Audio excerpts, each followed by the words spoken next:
ஏன்னா 4 முனை போட்டி பெரிய அலைகள்லாம் தக்க வச்சார்னா அவருடைய இதுக்கு பெரும் வெற்றின்னு சொல்லலாம். 10% வாங்கினார்னா ஆக பெரும் வெற்றின்னு சொல்லலாம்.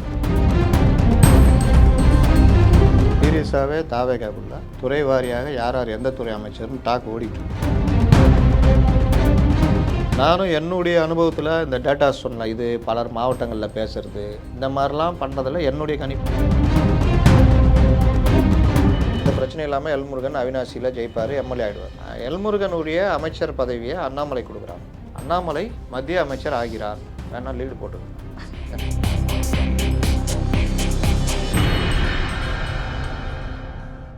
அறம் தமிழ் நேயர்களுக்கு வணக்கம். பல்வேறு அரசியல் நிகழ்வு பற்றி பேச நம்முடைய இணைந்திருக்கிறார் மூத்த பத்திரிகையாளர் முத்தலிஃப் அவர்கள். சார் வணக்கம். வணக்கம். எக்ஸிட் போல்லையே நம்ம பார்த்தோம், பிற அப்படின்ட்டு போட்டு 6, 8ன்னு போட்டிருந்தாங்க. அதில் வந்து என்டிகேவே இல்லை. அது வந்து யாரு?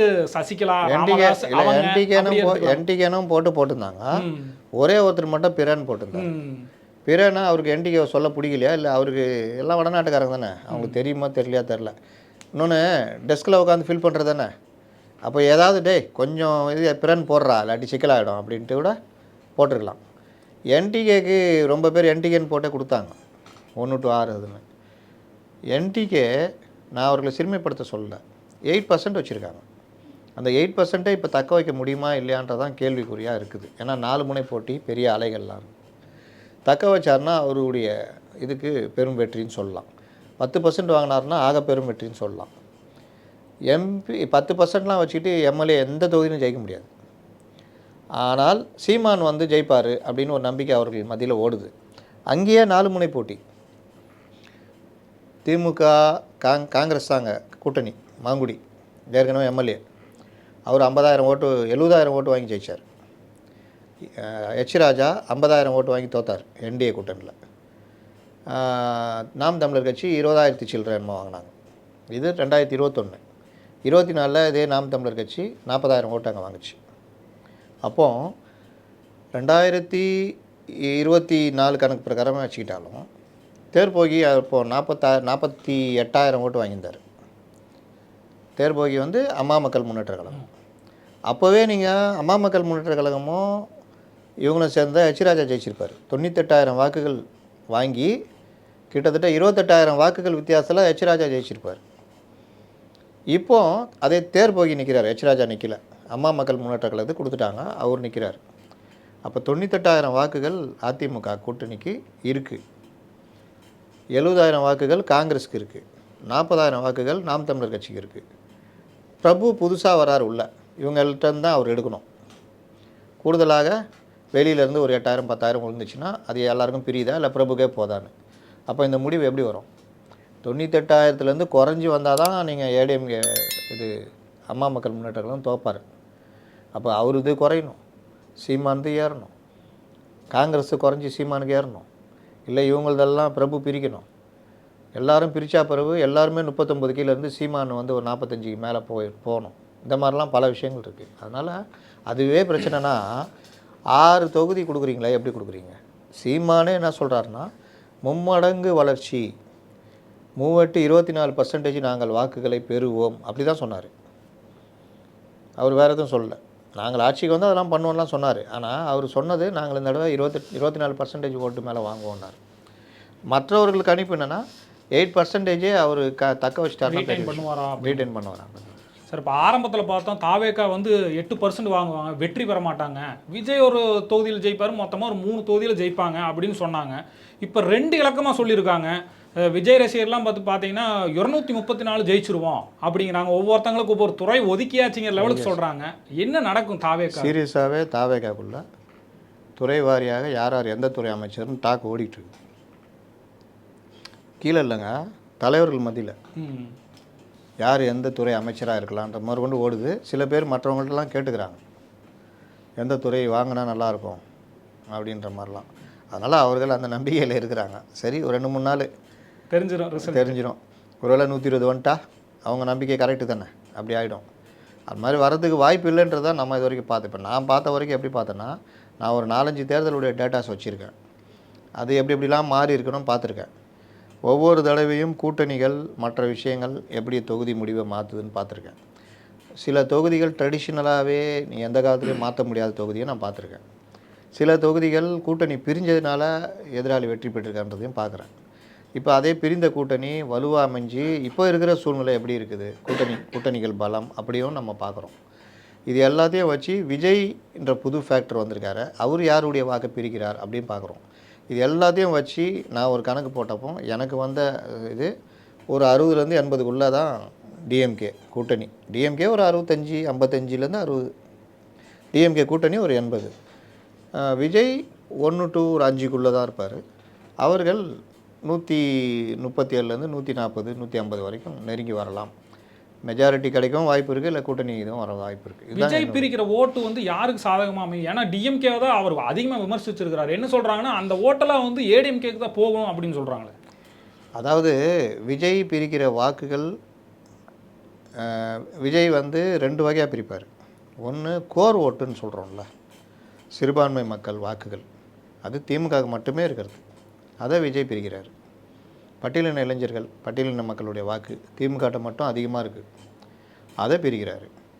3வது விஜய் ரசிகர்கள் போன தடவை போட்ட ஓட்டு, அது எல்லாருமே டிஎம்கேக்கு தான் போட்டிருப்பாங்க போன தடவை, அதை பிரிக்கிறார். இந்த 3 தான் கோர் ஓட்டு. ஆன்டி இன்கம்பன்சி, திமுக ஆட்சிக்கு எதிரான ஒரு அலை, அந்த வாக்குகள், அதை யார் பிரிப்பாங்கன்னா இவங்க தான் அடுத்து ஆட்சி அமைப்பாங்க அப்படின்னு நினைக்கிறது யாருன்னா எடப்பாடி பழனிசாமிகிட்ட தான் அந்த போட்டி வருது. போட்டினா இவர் விஜய் எதுக்கு இந்த வார்த்தையை சொல்கிறாருன்னா, நாங்கள் போட்டியில் இருக்கோன்னு காமிக்கிறதுக்காக இந்த வார்த்தையை சொல்கிறார். தாவேகா டிஎம்கேன்றார். ஆனால் உண்மையிலே களத்தில் அவங்க எங்கேயுமே இல்லை, இருந்தது டிஎம்கே ஏடிஎம்கே இதுதான். அப்போ அந்த ஓட்டு வந்து ஏடிஎம்கேக்கு தான் நேராக போகும். ஏடிஎம்கேட்டேருந்து பிரிக்கவே மாட்டாரா அப்படின்னா, ஏடிஎம்கேட்டேருந்து பிரிக்கிறதுக்கு ஒன்றும் கிடையாது பெரும்பாலும், ஏன்னா அது எதிர்க்கட்சியாகவே இருக்குது. அப்படியே மீறி பிரிக்கிறாருன்னா யங்ஸ்டர்ஸ் ஓட்டு ஒரு வேளை ஏடிஎம்கே விழுறது, இல்லை வேறு இப்போ அண்ணாமலைக்கு விழுந்த யங்ஸ்டர்ஸ் ஓட்டு, இப்போ அந்த மாதிரி இதிலேருந்து விழுறது இங்கே விழலாம். அப்படி விழுற ஓட்டு ரொம்ப அவங்கள பாதிக்காத அளவு தான் இருக்கும். பாதிக்காதுன்னு எப்படின்னா, இங்கேருந்து 18% பிரிக்கிறாரு, அங்கேருந்து 10% பிரிக்கிறாருன்னா, இல்லை ஒரு 5% பிரிக்கிறார், 7% பிரிக்கிறார் வச்சுங்களேன், 18 7னா 25 இவர் வச்சுக்கிறாரு. அங்கே 7 குறையிறதுனால அவங்களுக்கு பெரிய பாதிப்பு இருக்காது. 43லேருந்து 7னா 36 அப்படி வந்துடுவாங்க. இவங்க 18 பிரிஞ்சால் 27க்கு வந்துடுவாங்க. இவர் 25 27 34னா உங்களுக்கு கெயின் அவங்களுக்கு தான் போய் சேரும். அப்படி தான் நான் கணக்கு போடுறேன். விஜய் பெரும்பாலும் அங்கேருந்து பிரிக்க மாட்டார், பிரிக்கிறதுக்கான சூழ்நிலையும் இல்லை. அங்கே என்ன இருக்குது நீங்கள் போய் அவங்கள போய் இது பண்ணுறது? அதனால தான் அவரும் அங்கே ரொம்ப அட்டாக் பண்ணல. அட்டாக் பண்ணதெல்லாம் டிஎம்கேன்றது காரணம், அங்கேருந்து நமக்கு கிடைக்கும் சிறுபான்மை வாக்குகள் நமக்கு வேணும். அதுக்கு தான் முட்டி போட்டு போனது, பள்ளிவாசலுக்கு போனது, கோயிலுக்கு போனதெல்லாம், ஜோசப் விஜய்னு திடீர்னு முளைச்சது எல்லாமே அதுதான். அவருக்கு அதில் கிளியராக அதில் இருக்கார். அப்போ இதுதான் நடக்குமே தவிர இவர்கள் நினைக்கிறபடி நீங்கள் நல்லா பார்க்கணும். ஒரு ஓட்டு ஒரு கணிப்பு எடுக்கணும்னா 234 தொகுதியிலும் எடுக்கணும். அப்படி எடுத்தவங்க நீங்கள் சாணக்கியா எடுத்தாங்க, இவர் ஜேவிசி எடுத்தார், இன்னும் பலரும் எடுத்தாங்க. பலரும் எடுத்தது பார்த்தீங்கன்னா நான் சொன்ன கணிப்பு தான் வந்திருக்கோம் கிட்டத்தட்ட நெருங்கி. நானும் என்னுடைய அனுபவத்தில் இந்த டேட்டா சொன்னேன். இது பலர் மாவட்டங்களில் பேசுகிறது, பலரும் போயிட்டு வந்தவங்கள்ட்ட பேசுகிறது, இந்த மாதிரிலாம் பண்ணுறதில் என்னுடைய கணிப்பும் கிட்டத்தட்ட இப்படி தான். இவர்கள் இந்த இதுதான் நடக்குன்றது தான் எல்லாருக்கும் தெரியும். இந்த எக்ஸிட் போல்ன்றது நீங்கள் எங்கே போய் எடுக்கிறீங்கன்றது தான் கேள்வி. எங்கே போய் எடுக்கிறீங்க, யார்கிட்ட எடுத்தீங்க, எத்தனை பேர்கிட்ட எடுத்தீங்க, ஒரு தொகுதியில் எவ்வளோ பேர்கிட்ட எடுத்தீங்க, அந்த நேரத்துக்குள்ளே நீங்கள் எவ்வளோ எடுக்க முடிஞ்சது, இதுதான் எக்ஸிட் போல்ன்றது பார்க்குறது. அதனால் அது வந்து பெருசாக நம்ம கணக்கிட முடியாது சார். இப்போ வந்து எக்ஸிட் போல்ஸ் எல்லாம் வந்து டிஎம்கே ஜெயிக்குன்னு சொன்னால் கூட நீங்கள் உங்கள் கருத்து கணிப்பில் வந்து ஏடிஎம்கே ஜெயிக்குன்னு சொல்லியிருக்கீங்க. அப்படி ஒரு ஆட்சி அமைந்தால் அண்ணாமலைக்கு மந்திரி பதவி தர மாதிரி ஒரு டாக்கு வருது. இதை எப்படி நீங்கள் பார்க்குறீங்க? அண்ணாமலை முதல்ல எம்எல்ஏக்கே நிற்கல, அப்புறம் எங்கே மந்திரி பதவி அப்படின்னு விகடன்லாம் போடுறாங்களே. விகடன்லாம் நான் மற்றவங்க போகிறதுக்கு நான் எப்படி கருத்து சொல்ல முடியும்? என்ன விஷயம்னா நல்லா புரிஞ்சுக்குங்க. இன்றைக்கி ஜேர்னலிசம்ன்றது எனக்கு என்னென்னு எழுதுறதுன்ற மாதிரி ஆயிடுச்சு. ஃபஸ்ட்டு அண்ணாமலை இப்போ ஏடிஎம்கே ஜெயிக்குதுன்னு வச்சுக்கோங்க, நான் சொல்கிறது தனி பெரும்பான்மையோட வரதுக்கு வாய்ப்பு இருக்குன்றேன். சரி, ஒருவேளை கோஆலிஷன் கவர்மெண்ட் வருது அப்படின்னா நீங்கள் நிற்கிறது வந்து எல்முருகன் தான் நிற்கிறார், நயினார் தான் நிற்கிறார், அண்ணாமலை நிற்கலை. நான் இன்னொன்று சொல்கிறேன், எல்முருகன் அவினாசியில் ஜெயிப்பார். ஏன்னா கிட்டத்தட்ட 60,000 வாக்குகள் வித்தியாசத்தில் அதிமுக ஜெயித்த தொகுதி அது. அதனால் அது எந்த பிரச்சனையும் இல்லாமல் எல்முருகன் அவினாசியில் ஜெயிப்பார், எம்எல்ஏ ஆகிடுவார். அப்படி ஆனார்னா அவர் எம்பி பதவியை ராஜினாமா பண்ணுவார். அண்ணாமலையை ராஜ்யசபா எம்பி ஆக்குறாங்க, எல்முருகனுடைய அமைச்சர் பதவியை அண்ணாமலை கொடுக்குறாங்க. அதனால் அண்ணாமலை ஷிஃப்டட் டு டெல்லி. அதனால் இந்த எழுதுறதெல்லாம் செம்ம காமெடியாக இருக்குது எனக்கு பார்க்குறதுக்கு. பாஜகக்குள்ளே நான் பேசின வரைக்கும் இது பண்ண வரைக்கும் அண்ணாமலை மத்திய அமைச்சர் ஆகிறார், வேணால் லீடு போட்டுக்கோங்க. அதனால் இது வந்து எல்முருகன் வந்து இங்கே வராரு. ஒருவேளை 110 சீட்டு ஏடிஎம்கே மற்றவர்கள் அமமுக எல்லாருனால இருக்குன்னா, அப்போது எல்முருகனோ இல்லை நயினாரோ மினிஸ்டர் ஆவாங்க, இல்லை 2 பேருமே மினிஸ்டர் ஆவாங்க. ஆளுக்கு 2 1ன்னு கொடுத்து பண்ணலாம் நினைக்கிறேன். இல்லை இந்த சைடு வந்தால் இந்த தடவை இங்கேயும் டிஎம்கே ஜெயித்தாலும் ஒருவேளை அதுவும் கூட்டணியாக தான் அமையுன்றதான் என்னுடைய கருத்து. அப்படி இருந்தால் காங்கிரஸில் அமைச்சர்கள் ஆகிறதுக்கான வாய்ப்புகள் உண்டு. காங்கிரஸ் உள்ளே போயிடும், கூட்டணி அமைச்சர் உள்ளே போயிடும். இந்த மாதிரி தான் நடக்கும். ஆனால் எனக்கு இப்படி கணிப்பு இது வந்து நீங்கள் கருத்து கணிப்பையும் எக்ஸிட் போலையும் ஒன்றாக்கி என்கிட்ட கேட்குறீங்க.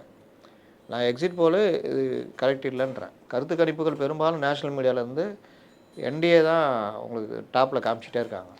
அதனால் உங்களுக்கு என்டிஏவில் வரத்துக்கு வாய்ப்பு அதிகம். ஏடிஎம்கே தான் வர்றது ப்ளஸ் தனி மெஜாரிட்டி கூட வரதுக்கு வாய்ப்பு இருக்குன்றதான் என்னுடைய கணிப்பு. தேர்தல் முடிவுகளுக்கு இன்னும் ஒரு 4 நாட்கள் தான் இருக்குது. யார் அரியணை ஏற போகிறான்னு நம்ம தொடர்ந்து பேசுவோம் சார். உங்கள் கருத்தை பகிர்ந்தமைக்கு மிக்க நன்றி. நேயர்களே, தொடர்ந்து இணைந்திருங்கள் அறம் தமிழுடன். நன்றி.